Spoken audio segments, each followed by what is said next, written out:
Recórrer pistes, camins i corriols a cop de pedal és una forma molt interessant de conèixer el nostre territori, de conèixer una comarca o de visitar un paratge singular.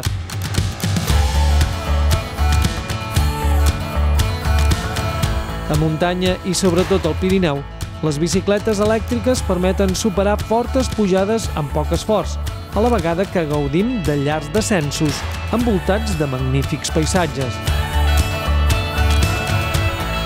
Però també es poden fer recorreguts més tranquils, a les planes, per exemple de Lleida, on fins i tot hi ha itineraris tan peculiars com el de pedalejar per sota terra al llarg de 5 quilòmetres, dins del túnel de Montclar, quan es buida el canal d'Urgell.